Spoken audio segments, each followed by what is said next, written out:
மூன்று மரத்தின் கதை. ஒரு காட்டில் மூன்று மரங்கள் சந்தோஷமாக இருந்தன. கொழுமையாக இருக்கிறது. பச்சை பசேலென்ற மரங்கள். பறவைகள் மரத்திலே வந்து அமர்ந்து இளைப்பாறுகிறது, பழங்களை கொடுக்கிறது. மூன்று மரங்களும் காற்றிற்கு இசைந்து அசைந்தாடி அழகாக செயல்பட்டு வாழ்ந்து வந்தன. முதல் மரம்,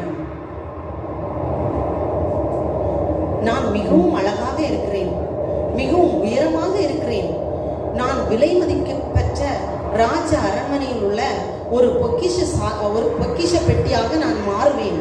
அதுதான் என் வாழ்க்கையின் குறிக்கோள். எப்படியும் ஒரு பொக்கிஷ பெட்டியாக நான் மாறிவிடுவேன்.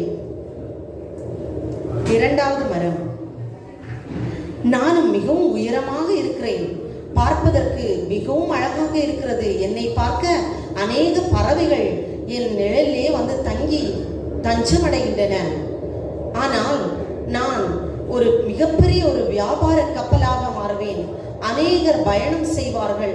பணங்கள், பொக்கிஷங்கள் அந்த கப்பலிலே காணப்படும்.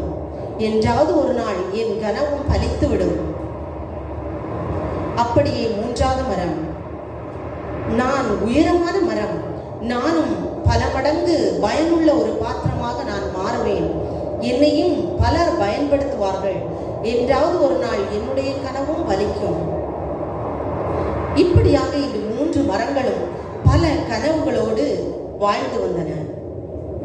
திடீரென்று ஒரு நாள் மரம் வெட்டி அந்த காட்டிலே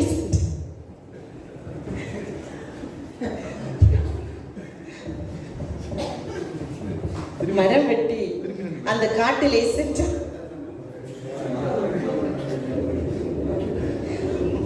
ஐயோ, இந்த மரங்கள் பார்ப்பதற்கு அழகாக இருக்கின்றன, எப்படியும் இதை வெட்டி சாய்த்து விட வேண்டும். இந்த மரம் மிகவும் உயரமாக உள்ளது, இதை வெட்டிவிட்டால் எனக்கு மிகவும் அதிகமான பணங்கள் கிடைக்கும். அதை வைத்து என் குடும்பத்தை காப்பாற்றி விடலாம். வெட்டிவிட வேண்டியதான். ஐயோ ஐயோ, என்னை வெட்டாதீர்கள், என்னை வெட்டாதீர்கள், நான் வாழ வேண்டும், வெட்டாதீர்கள், வெட்டாதீர்கள். என் கனவு நனவாகி போகவில்லை, என் கனவு வலிக்கவில்லையே, ஐயோ ஐயோ. மரம் வெட்டி இரண்டாவது மரத்தை பார்த்தான். இந்த மரம் மிகவும் அழகாக உள்ளதே, இதை விற்றால் பல மடங்கு நான் சம்பாதிக்கலாம், பல மடங்கு பணங்களை ஈட்டலாம், பல நகை ஆபரணங்களை என்னுடைய மனைவிக்கு வாங்கிக் கொள்ளலாம். எனவே இந்த மரத்தையும் வெட்டி விடுவோம். ஐயோ, வெட்டாதீர்கள், வெட்டாதீர்கள், ஆபத்து, காப்பாற்றுங்கள், காப்பாற்றுங்கள். மரம் வெட்டி விட்ட பாடில்லை, அந்த மரத்தையும் வெட்டி சாய்த்தான். மரம் வெட்டி மூன்றாவது மரத்தை பார்த்தான்.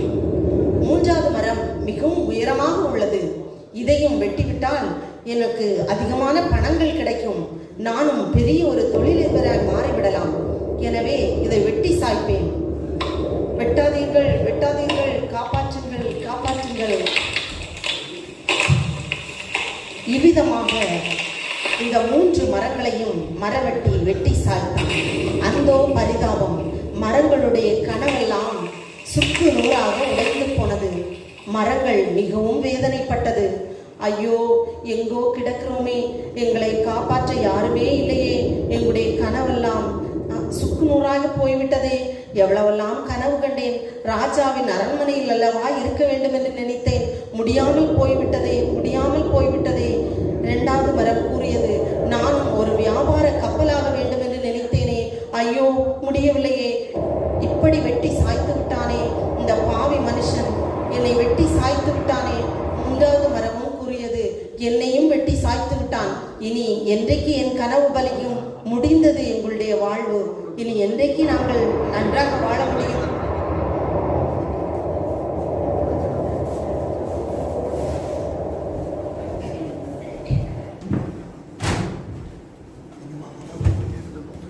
வருடங்கள் கடந்தன. மரங்கள் எல்லாம் மூன்று இடத்திலே தனிமையாக விடப்பட்ட சூழ்நிலையில் யாரும் கேட்பாரற்ற நிலையிலே இந்த மரங்கள் காணப்பட்டது. ஒரு நாள் பல வருடங்கள் கழித்து பெத்லகேமிலே ஒரு பாலகன் பிறப்பார் என்று தீர்க்கதரிசன் சொல்ல வண்ணமாய் மரியாளுக்கு பிரசவ காலம் நேரிட்டது. அவர்கள் முதற் பேரான குமாரனை பெற்று சத்திரத்திலே இடமில்லாத காரணத்தினால பிள்ளையை துணிகளிலே சுற்றி முன்னணியிலே கிடத்தினாள். ஐயோ, இந்த பெட்டி மிகவும் அழகாக இருக்கிறது. இந்த முதல் மரம் ஒரு இயேசு கிறிஸ்துவை சுமக்கும் ஒரு பெட்டியாக மாறியது. எனக்கு இப்பொழுது சந்தோஷமாக இருக்கிறது. வருடங்கள் கழிந்தாலும் என் கனவு நினைவாகியது. ஒரு இயேசு பாலனை சுமப்பதற்காக நான் பயன்பட்டேன்.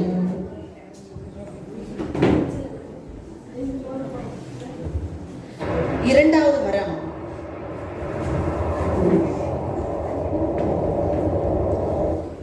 ஒரு நாள் இயேசு ஒரு காலி படகை கண்டார்.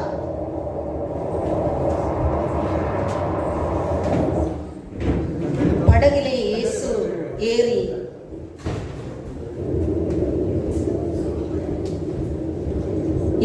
படகிலே ஏறி நித்திரையாயிருந்தார். இந்த இரண்டாவது மரம்தான் இந்த படகு. ஐயோ, கடலிலே அலைகள் கொந்தளிக்கிறதே, நாம் என்ன செய்வோம்? சீஷர்கள் எல்லாம் மிகவும் பயப்பட்டார்கள். கடல் அலை, நாம் சாக வேண்டியதுதான், நாம் செத்து போவோம். ஐயோ, என்ன செய்வோம், என்ன செய்வோம்? இயேசுவை எழுப்புங்கள், இயேசுவை எழுப்புங்கள், இயேசுவே, இயேசுவே காப்பாற்றும், காப்பாற்றும், இயேசுவே இறங்கும், இறங்கும், நாங்கள் மடிந்து போகிறோமே, மடிந்து போகிறோமே.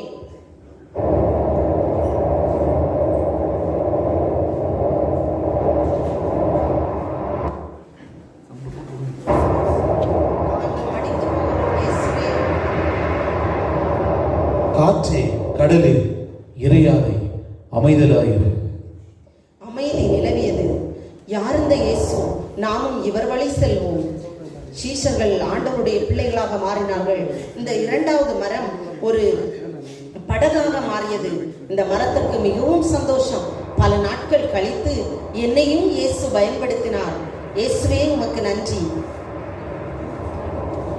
மூன்றாவது மரம் இயேசு கிறிஸ்து பாலகனாக பிறந்து மரித்து அவர் நமக்காக இந்த உலகத்திற்கு வந்தார். சிலுவை சுமந்தோராய் மூன்றாவது மரம் சிலுவையாக மாறியது.